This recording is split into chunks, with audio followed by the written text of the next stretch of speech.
Hello guys, welcome on your YouTube channel Compteria. Compteria provides the question of confusion examination hall series.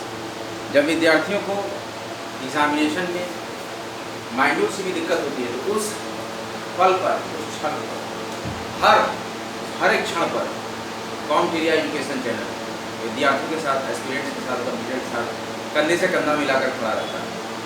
आइए इस महत्वपूर्ण क्षण को हम एंजॉय करते हैं और देखते हैं कि कॉम्टेरिया एजुकेशन चैनल के लेक्चर से कितने क्वेश्चंस पूछ सकते हैं। जैसे कि आप जानते हैं कल MPPCS preliminary examination 2022 which will held which had held on 21 May 23 कल हुआ था।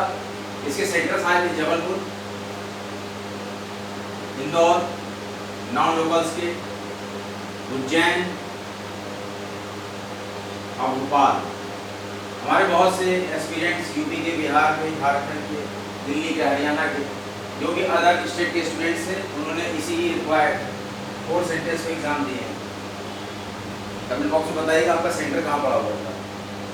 तो इस क्रम में हम देखें कि MPPCS की एग्जामिनेशन के लिए बहुत ही महत्वपूर्ण भूमिका निभाता और बहुत ही इम्पोर्टेंट सिनेरियो लेकर आया आपका यह महत्वपूर्ण चैनल कॉम्टेरिया, जिसमें कि मैं आपको बता रहा हूँ इंडियन पॉलिटी एंड कॉन्स्टिट्यूशन से MPPCS में इंडियन पॉलिटी एंड कॉन्स्टिट्यूशन से एक क्वेश्चन आया था आर्टिकल 72 रिमेंबर। दूसरा क्वेश्चन आया था आर्टिकल 61। तीसरा क्वेश्चन आया था आर्टिकल 222। चौथा क्वेश्चन आया था आर्टिकल 338। इसी प्रकार से कई क्वेश्चन इंडियन पॉलिटी कॉन्स्टिट्यूशन के जो मैंने पढ़ाए थे अपने प्रीवियस लेक्चर में, ये सारे आर्टिकल्स मुझे सीधे सीधे ही दिख गए।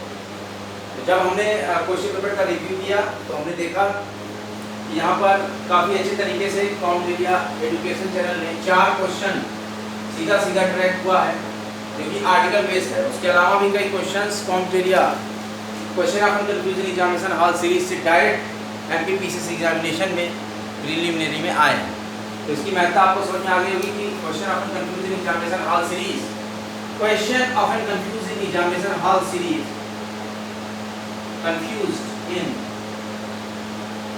एग्जाम हॉल सीरीज क्यों हम चलाए, क्या विजन था question of confusion examination hall series के नाम से एक ऑनलाइन प्लेटफॉर्म पर एक फोल्डर चलाने का, कि जब इस पल में, इस क्षण में विद्यार्थियों के सामने आया आर्टिकल 72, तुरंत कॉम्टेरिया लेक्चर देखने वाले विद्यार्थियों ने कर दिया, आर्टिकल 61 तुरंत कर दिया, आर्टिकल 22, आर्टिकल 338 और एक और क्वेश्चन आया था आर्टिकल 350 लोक सेवा और राज्य लोक सेवा आयोग का गठन। देखिए सारे क्वेश्चंस सीधे सीधे कॉम्टेरिया लेक्चर से ट्रैक हुए। सीधा सीधा मैंने आपको 5 question related to the articles which had asked in MPPCS PT 2022 exam which had held on 21 May 23 at the 4 centers of the other states Jabalpur, Indore, Ujjain, Bhopal and the all basic centers of the MP for the only state students MP के लिए सारे centre है, सतना, रीवा, शहडोल, जबलपुर, जो भी। तो इस तरीके से आपने देखा कि अदर स्टेट कैंडिडेट्स में भी इतना जोश था कि चारों सेंटर्स पर बहुत ही भारी मात्रा में एग्जामिनेशन दिया स्टूडेंट्स ने। और इसके साथ ही साथ हमें जो जानकारी मिली, army ordnance corps ordnance factory Jabalpur में कल भर्ती थी। ऑर्डिनेंस फैक्ट्री जबलपुर जो हमारा regional centre UP Bihar side का जो रीजनल सेंटर पड़ता है, उस रीजनल सेंटर पर एग्जाम दिया हमारे देश के युवाओं ने, क्योंकि सेना भर्ती से संबंधित सिविलियन कोर ऑर्डिनेंस फैक्ट्री जो जबलपुर में, वहाँ की कोर एग्जाम हुआ जो कि उनका कुछ सिविलियन भर्ती का था। तो वो भी काफ़ी बच्चे एग्जामिनेशन दिए, उनके में भी रीजनिंग, मैथ, इंग्लिश, हिंदी और जीके आया। उन विद्यार्थियों के भी मैंने रिव्यू लिया तो काफ़ी अच्छा पेपर, इजी पेपर उनके आए थे।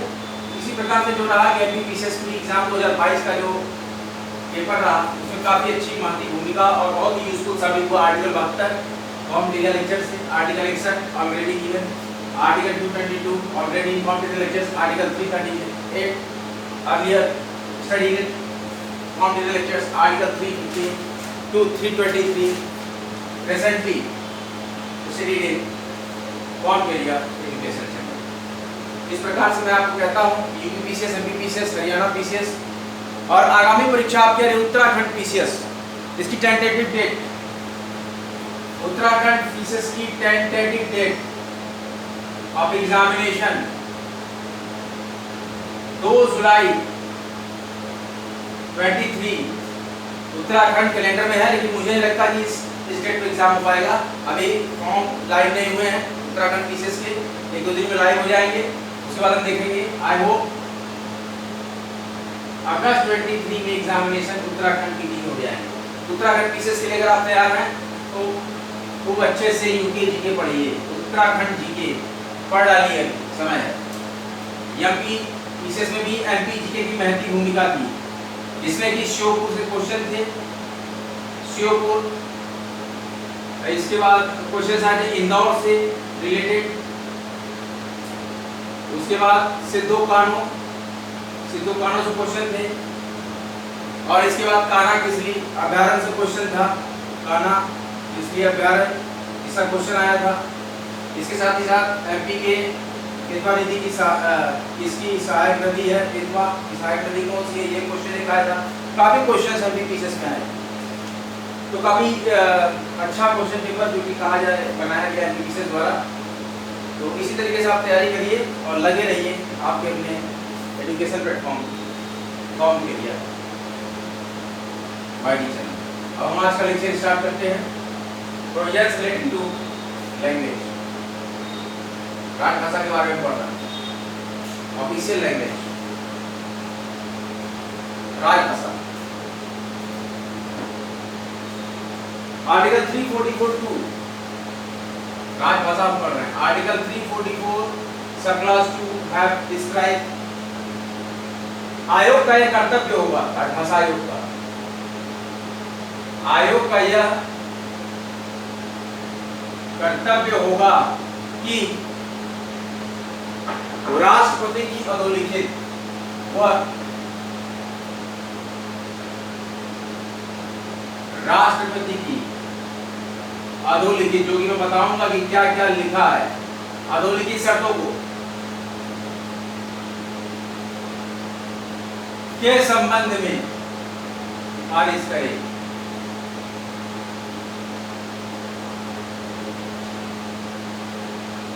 क्या सिफारिश करेगा आयोग? यथा, यथा का मतलब इस प्रकार से, पहला पॉइंट नोट डाउन करिए अपनी नोटबुक में। संघ के शासकीय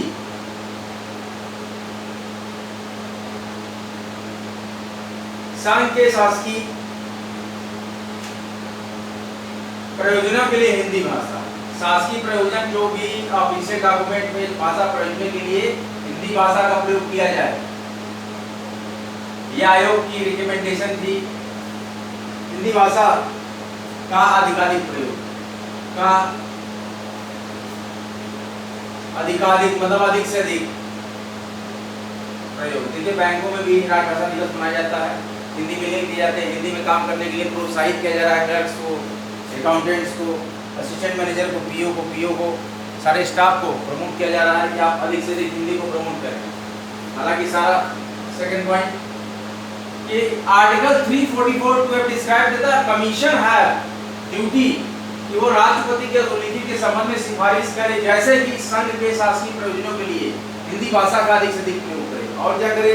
संघ के सभी या किन्हीं, संघ के सभी, देखिए यूनियन की चर्चा करता है हमारा कॉन्स्टिट्यूशन ऑफ इंडिया, संघ के सभी या किन्हीं शासकीय, पूरे शासकीय कार्य भी या कुछ शासकीय कार्यों को या किन्हीं शासकीय प्रयोजनों के लिए संघ के सभी या किन्हीं शासकीय कार्यों को प्रयोजनों के लिए अंग्रेजी भाषा के प्रयोग,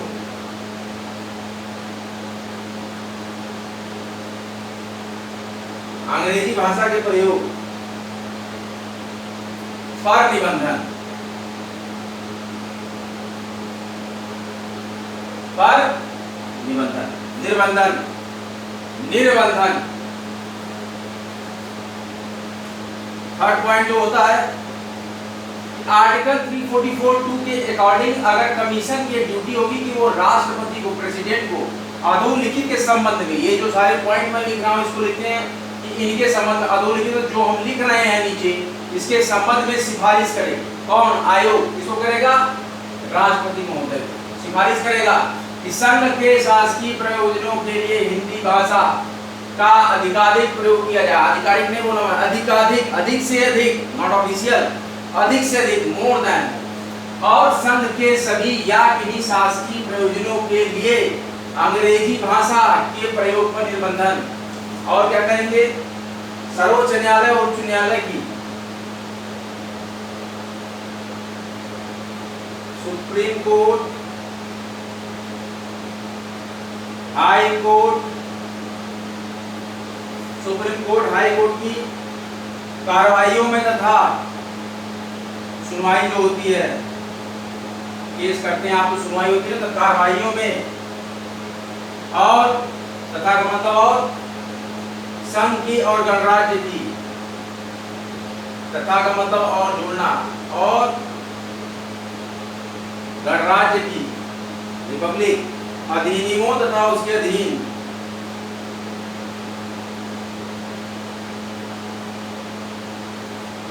सर्वोच्च न्यायालय, सुप्रीम कोर्ट या हाई कोर्ट की कार्रवाइयों में और संघ की और गणराज्य की अधिनियमों और उसके अधीन बनाए गए नियमों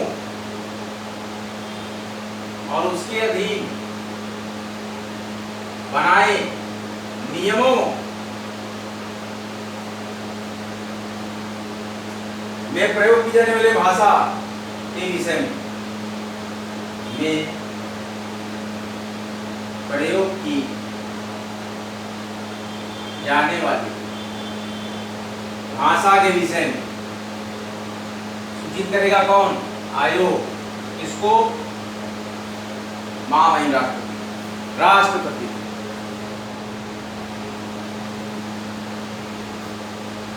क्लियर है? अकॉर्डिंग टू द आर्टिकल 344(2) है द कमीशन हैव ड्यूटीज कि आप राष्ट्रपति को अधोलिखित के संबंध में सिफारिश करें। अधोलिखित मतलब संघ के शासकीय प्रयोजन के लिए हिंदी भाषा का अधिकाधिक प्रयोग, अधिकाधिक प्रयोग, संघ के सभी या किन्हीं शासकीय प्रयोजनों के लिए अंग्रेजी भाषा के प्रयोग पर निर्बंधन, और सर्वोच्च न्यायालय या उच्च न्यायालय की कार्रवाइयों में और संघ की और गणराज्य की अधिनियमों तथा उसके अधीन बनाए गए नियमों, उसके अधीन बनाए गए नियमों या अधिनियमों में प्रयोग की जाने वाली भाषा, प्रयोग की जाने वाली भाषा, प्रयोग की जाने वाली भाषा के विषय में subject to use the language for Supreme Court, High Court, Union and republic regulations. We have read the folder today provisions related to languages in which we have discussed Commission for Official Language, राजभाषा आयोग। Note करिए, हम आगे बढ़ते हैं।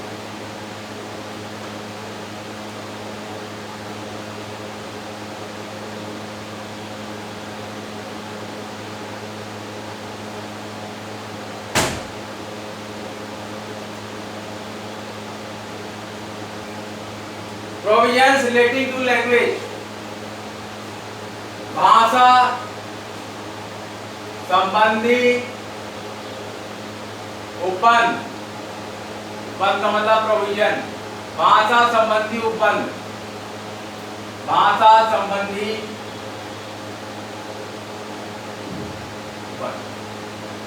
Provisions relating to language. बहुत ही brief topic है, बहुत ही स्लोली, बहुत ही स्मूथली, बहुत ही कॉन्सेप्चुअली हम इसको रीड कर रहे हैं, ट्रैक कर रहे हैं। We have to today discuss that according to the article 344(2) commissions have duty to memorize that the president of India that under related provisions that have अगर संघ के शासकीय प्रयोजनों के लिए हिंदी भाषा का अधिक से अधिक प्रयोग किया जाए और संघ के सभी या किन्हीं कार्यों में संघ के सभी या किन्हीं शासकीय प्रयोजनों के लिए अंग्रेजी भाषा के प्रयोग पर निर्बंधन और सुप्रीम कोर्ट और हाई कोर्ट की कार्रवाइयों में और संघ की और गणराज्य की अधिनियमों और उसके अधीन बनाए गए नियमों में प्रयोग की जाने वाली भाषा के विषय में क्लैरिफिकेशन देगा हमारा राजभाषा आयोग। किसको? President of India. इस प्रकार से वो एक्सप्लेन करेगा कि जो अधिलिखित पॉइंट, जो ये नीचे लिखे हुए पॉइंट हम डिस्क्राइब कर रहे हैं, इन सारे पॉइंट्स को वो एलेबोरेट करेगा। Commission have elaborated are the conditions, situations relating to official language commission to the president. President को बताना है आयोग के द्वारा कि ये अधोलिखित जो पॉइंट हम बता रहे हैं कि संघ के शासकीय प्रयोजनों के लिए हिंदी भाषा का अधिकारिक प्रयोग किया जाए, अधिकारिक और संघ के सभी या किन्हीं शासकीय प्रयोजनों में अंग्रेजी भाषा के प्रयोग पर निर्बंधन, सुप्रीम कोर्ट और हाई कोर्ट की कार्रवाइयों में संघ की और गणराज्य की अधिनियमों तथा उसके अधीन बनाए गए नियमों में प्रयोग की जाने वाली भाषा के विषय में भी आप राष्ट्रपति को ये सारे पॉइंट डिस्क्राइब करेंगे, एलेबोरेट करेंगे। The commission have duty to elaborate the some points given under this. Next इसमें हम और भी पॉइंट का डिस्क्राइब करेंगे कि संघ के किसी एक या अधिक लिखित प्रयोजनों में संघ के एक या किसी अधिक उल्लिखित प्रयोजनों में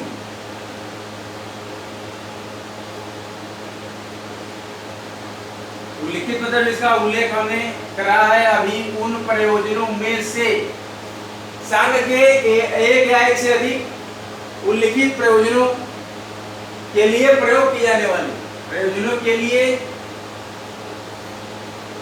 प्रयोग की जाने वाली भाषा के संबंध में प्रयोग की जाने वाली, क्लियर आपको, अंकों के विषय में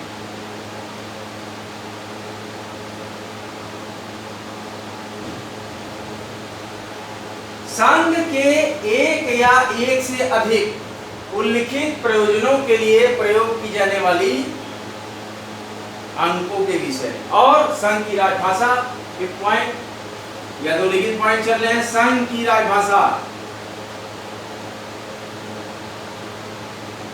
ये पॉइंट में बताया था, राजभाषा पहले 15 सालों 1965 तक के लिए उसको दिया गया था, लेकिन फिर 20 सालों तक के लिए उसकी अवधि बढ़ाई गई। 20 साल तक आप यूज कर सकते हैं, सब्सिडी लगी वजह इंग्लिश है तो ऑफिशियल लैंग्वेज। इसके इसको याद रखिएगा कि बढ़ाया गया था 1965 के बाद भी संघ की राजभाषा और संघ और किसी राज्य और संघ व किसी राज्य की बीच बिटवीन के बीच या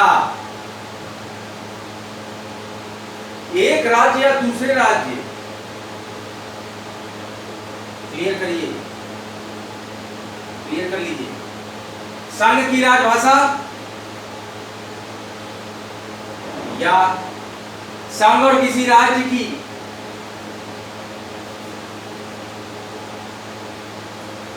संघ और किसी राज्य के बीच या एक राज्य या दूसरे राज्य के बीच पत्राचार की भाषा,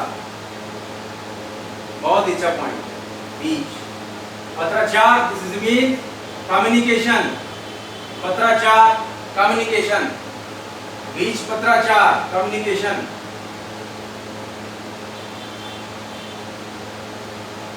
के बीच पत्राचार की भाषा और उसको प्रयोग के विषय में भाषा एवं मतलब और उसके मतलब भाषा के प्रयोग के विषय में बताएगा यो राष्ट्रपति प्रयोग के विषय में जो क्या हो रहा है, क्या कर रहे हैं, आयोग का कर्तव्य होगा कि राष्ट्रपति को अधोलिखित के संबंध में सिफारिश करे।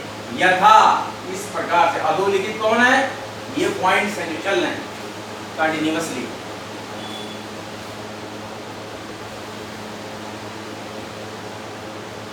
संघ के या एक से अधिक उल्लिखित प्रयोजनों के लिए प्रयोग की जाने वाली अंकों के विषय में, प्रयोग किए जाने वाले अंकों के विषय में, और संघ की राजभाषा या संघ और किसी राज्य के बीच या एक राज्य या दूसरे राज्य के बीच पत्राचार की भाषा और उसके यूज प्रयोग के विषय में, subject for the use, the communicate, how can we communicate with this language, which language, and their subjects, their use of subject. विषय क्या होगा?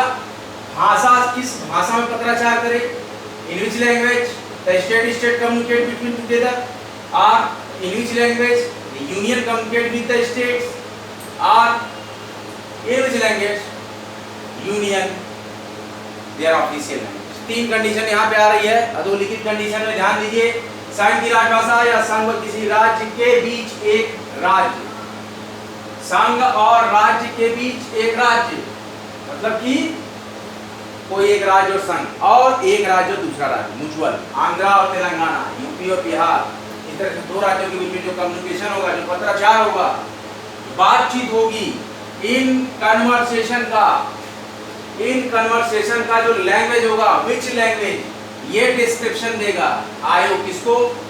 प्रेसिडेंट ऑफ इंडिया, या उसके यूज के बारे में बताएगा, किस तरीके से यूज करेंगे, mutually, between states, between union and states, और only states, official language, which is official language for that purpose, ये आपको बताना है कि उस पर्पस की ऑफिशियल लैंग्वेज क्या होगी, ये अधोलिखित पॉइंट बता रहा है। इसके बाद अगला क्या पॉइंट बताएगा? संघ की राजभाषा के बारे में, संघ की ही राजभाषा के बारे में बताएगा। छठा पॉइंट, संघ की राजभाषा के बारे में, यूनियन के ऑफिशियल लैंग्वेज के बारे में, या किसी अन्य विषय में, या किसी अन्य विषय। अन्य विषय का मतलब राजभाषा के बारे में या किसी अन्य विषय में, जो कि कौन सा विषय होगा? जो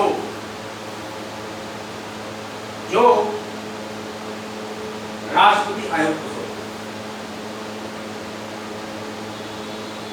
राष्ट्रपति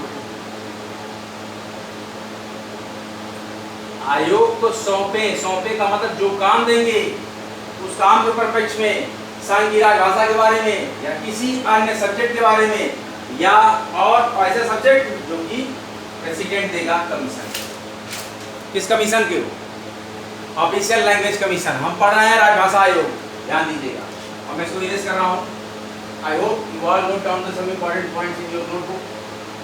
दैट विल प्रोसीड। हम आगे बढ़ रहे हैं। यथा पॉइंट चल रहा है अधोलिखित नीचे जितने भी लिख रहा हूं पॉइंट उससे संबंधित रिपोर्ट्स को संबंध में सिफारिश करे। राष्ट्रपति अधोलिखित के संबंध में सिफारिश करे कौन? आयोग। आयोग सिफारिश करेगा। आयोग का कर्तव्य है, आयोग का कर्तव्य होगा कि वो राष्ट्रपति की अधोलिखित के संबंध में सिफारिश करे। इसे 6 पॉइंट हमने कंटिन्यूअसली डिस्क्राइब किया। We have elaborated the 6 point related to the concerned point. We have read today Article 344(2). अनुच्छेद 344 सब आर्टिकल 2 के बारे में यहाँ पर डिस्क्राइब ब्रीफली डिस्क्रिप्शन दे रहे हैं। और हमारा 7 पॉइंट लास्ट होगा जो आयोग देगा यहाँ पर डिस्क्रिप्शन किसको? प्रेसिडेंट को भी। आयोग अपनी सिफारिशें, राजभाषा आयोग, राजभाषा आयोग अपनी सिफारिशें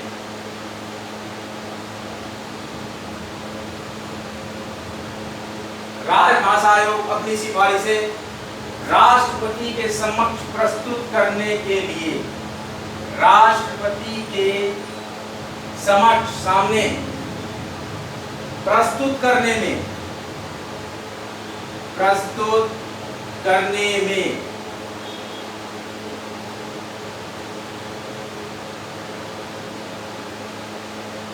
भारत के औद्योगिक भारत के औद्योगिक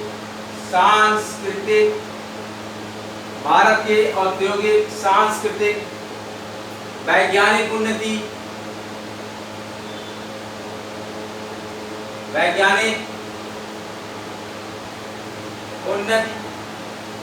और क्या करेंगे, और तथा लोक सेवा पब्लिक सर्विसेज लोक सेवाओं के संबंध में अहिंदी भाषा के संबंध में अहिंदी, जो हिंदी से हटकर है, अहिंदी भाषा, अहिंदी भाषी क्षेत्र के लोगों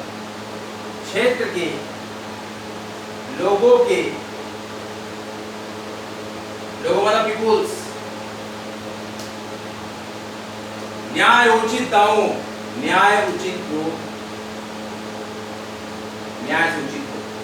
दावा करते हैं, दावों एवं हितों का, के लिए आप जो अच्छा सोचते हैं, हितों का समुचित ध्यान रखना, पूरा ध्यान रखना है, हर एंगल से समुचित ध्यान। आयोग अपनी सिफारिशें राष्ट्रपति के समक्ष प्रस्तुत करने में, राजभाषा आयोग अपनी सिफारिशें राष्ट्रपति के समक्ष प्रस्तुत करने में भारत की औद्योगिक, सांस्कृतिक, वैज्ञानिक उन्नति और लोक सेवाओं के संबंध में अहिंदी भाषी क्षेत्र के लोगों के न्यायोचित दावों और हितों का समुचित ध्यान रखेगा। क्यों यहाँ पर वर्ड यूज किया गया अहिंदी भाषी क्षेत्र के लोगों? फॉर एग्जाम्पल तमिलनाडु नहीं मानते हिंदी को, बहुत विरोध किया था इन लोगों ने। कुछ ऐसे क्षेत्र हैं जो कि हिंदी का पुरजोर विरोध करते हैं, कुछ ऐसे क्षेत्र हैं जो हिंदी का पुरजोर समर्थन करते हैं। इसी केस में यहाँ पर एक जनरलाइज रूल बनाते हैं हम यहाँ पर, कॉन्स्टिट्यूशनल जो हमारी फंडामेंटल राइट्स हैं, जो हमारे कॉन्स्टिट्यूशनल राइट्स हैं, इसके दौरान हमको उस तरह की प्रक्रियाओं से गुजरना होता है। तो ऐसी प्रक्रियाओं में से एक प्रक्रिया है हमारी यहाँ प्रस्तुत हो रही है, आर्टिकल 344(2) कि राजभाषा आयोग को एक कर्तव्य होगा, राजभाषा आयोग का ये कर्तव्य होगा, राजभाषा आयोग का यह कर्तव्य होगा कि वह राजभाषा आयोग राष्ट्रपति को अधोलिखित के संबंध में सिफारिश करे, यथा इस प्रकार से। जितने पॉइंट बताए थे पहले वो और ये 7वां पॉइंट, आयोग अपनी सिफारिशें राष्ट्रपति के सामने प्रस्तुत करने में भारत के औद्योगिक, सांस्कृतिक, वैज्ञानिक उन्नति तथा लोक सेवाओं के संबंध में अहिंदी भाषी क्षेत्र के लोगों के न्यायोचित अहिंदी भाषी क्षेत्रों के लोगों के न्यायोचित दावों और हितों, मतलब अच्छा सुनना, हित को समुचित ध्यान रखेगा। किसी प्रकार का अहित नहीं होना चाहिए, किसी प्रकार का विद्वेष नहीं, किसी प्रकार का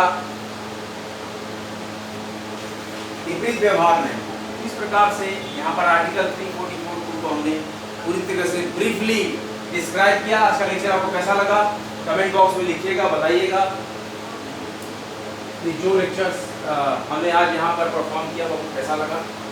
इसके बाद एक और है स्थायी राजभाषा आयोग, देख लेते हैं।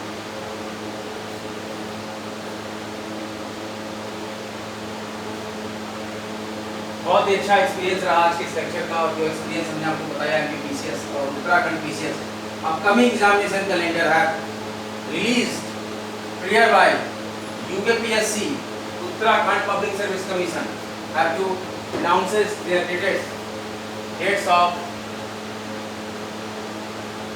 combined state of preliminary examinations 2023, which will be held on 2 July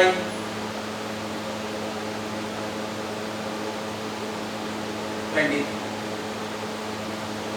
Forms shortly live on UKPSC website. Students, aspirants which are serious completer of UKPSC examination, they can read the full examination calendar at UKPSC website 2 July 2023 combined upper state preliminary examination. और हमारा है स्थायी राजभाषा आयोग, स्थायी राजभाषा आयोग।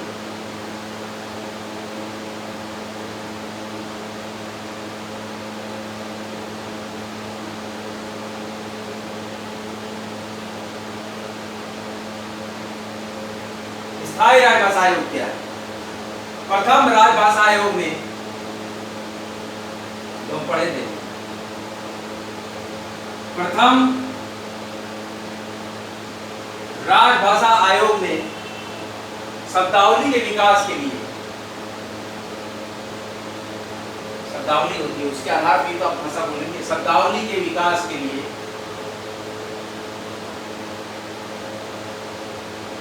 प्रथम राजभाषा आयोग ने शब्दावली के विकास के लिए दो स्थायी, स्थायी का मतलब परमानेंट, परमानेंट के विकास के लिए दो स्थायी आयोगों की नियुक्ति की। राजभाषा आयोग ने दो स्थायी आयोगों की नियुक्ति की, सिफारिश की, नियुक्ति की सिफारिश की, रिकमेंडेशंस और to appoint to permanent commissions under the official language commissions. इन स्थायी आयोगों, इन स्थायी आयोगों की स्थापना 1961 में, स्थापना 1961 में। पहले 1965 तक ऑफिशियल लैंग्वेज कर दिया गया था, फिर उसके बाद 20 साल की अवधि, उसके बाद 5 साल के लिए परमानेंट, 10 साल में रिपीटेशन। तो मैंने पिछले लेक्चर में अर्नियर पढ़ाया, उसको याद रखिएगा, रिवाइज कर लीजिएगा। 1961 में की गई, और 1961 में की गई और समय समय पर इसका पुनर्गठन किया गया था। 10 साल में समय समय पर इसका पुनर्गठन किया गया, फिर से गठन किया। 1976 सेकंड पॉइंट है ये, एक मार्क बता रहा है कि अगला पॉइंट चालू गया। 1976 में राजभाषा ऑफिशियल लैंग्वेज विधायी आयोग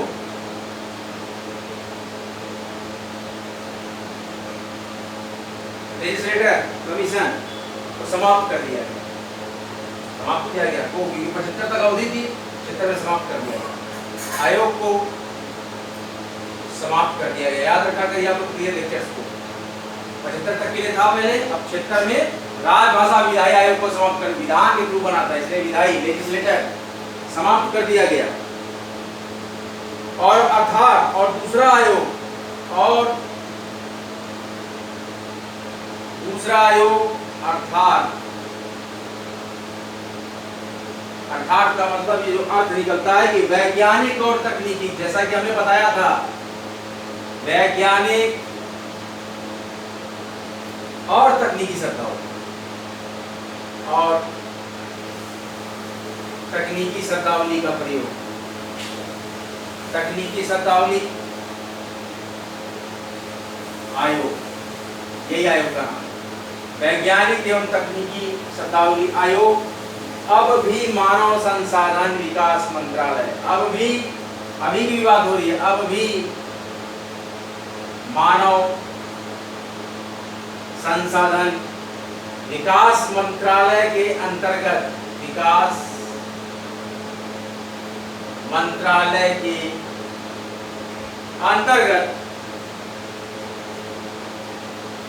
कार्य करता है,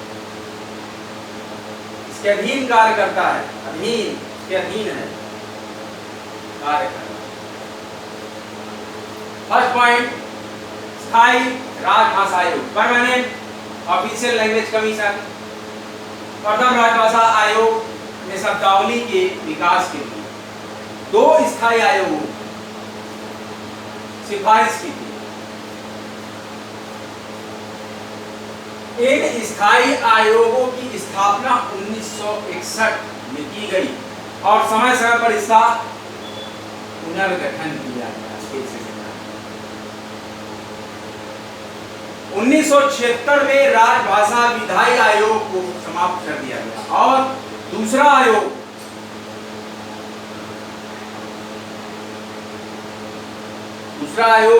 अर्थात वैज्ञानिक और तकनीकी शब्दावली आयोग, नाम के आयोग का ध्यान रखिएगा, क्वेश्चन आता है यूपीएससी।